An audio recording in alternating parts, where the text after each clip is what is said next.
think it's strange how little of Celebrimbor we've actually seen in Rings of Power. Considering, he's the guy who made the Rings of Power, you'd think he'd be one of the protagonists. Well, I think I might know why. Charles Edwards, who we see here, wasn't our original Celebrimbor.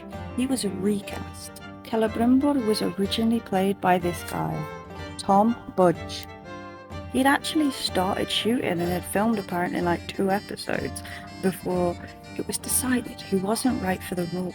And there are 2 main explanations for this. The first was that it was Tom Budge's acting.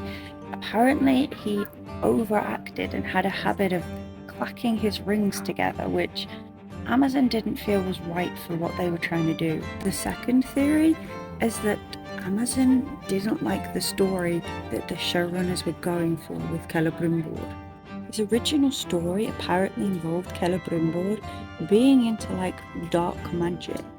Amazon didn't like this and stepped in and said no.